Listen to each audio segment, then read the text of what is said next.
Encore des problèmes de transport. Le demi-terrain se porte plutôt bien avec des embouteillages monstres aux heures dites de pointe. Les chauffeurs multiplient des prétextes pour ne pas arriver à la destination initiale. Pourtant, le coût de la course ne change pas. Par conséquent, les clients dont on se débarrasse à mi-chemin sont voués à leur propre sort. Un fait connu, décrié, mais qui se pérennise faute de réglementation. Un taxi qui affiche une destination qui ne le sera pas. Les clients ne devraient plus se contenter de lire les étiquettes. Il faudrait se rassurer de la bonne foi du conducteur pour espérer arriver à la bonne destination. Ce taximan est conscient d'écourter sa trajectoire au même tarif, ce que les Quinois appellent demi-terrain. Il sait aussi que son acte perturbe le budget des usagers des moyens de transport en commun, mais il ne saurait revenir sur sa décision. Au contraire, il brandit des prétextes pour expliquer le demi-terrain, un phénomène en vogue à Kinshasa.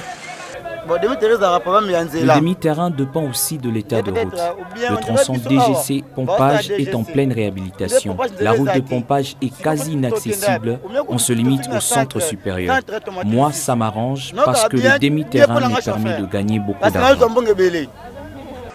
Avec le demi-terrain, il faut débourser plus d'argent qu'est prévu pour certains trajets dont les prix sont déjà connus. Un système imposé aux clients par les chauffeurs à des heures de forte fluidité. Simultanément, rien ne sépare le demi-terrain dans un contexte où l'anarchie bat son plein favorise la majoration des prix de certaines denrées alimentaires. Justification de cette vendeuse de sucre.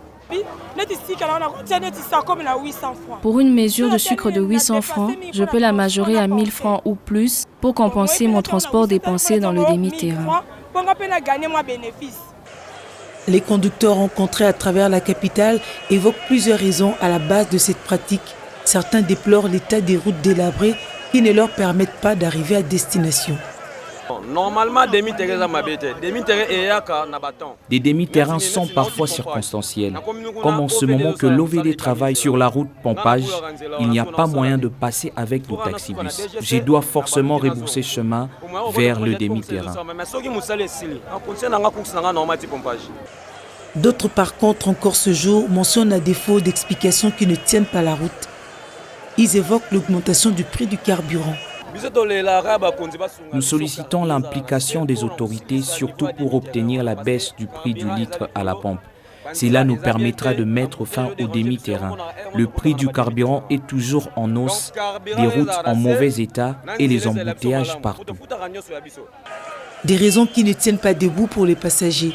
Et pour une solution durable, les usagers de transport en commun se tournent vers le gouvernement. Pour eux, la mise à disposition des moyens de transport public arrêterait le mauvais élan des privés.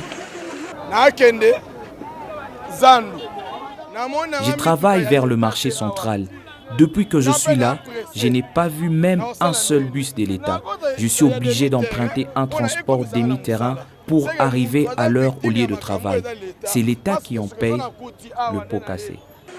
Les demi-terrains imposent des imprévus au quotidien, des ménages grignotent dans le peu dont ils disposent. Conséquence, les déficits s'accumulent et personne ne sait où puiser pour remédier à la crise.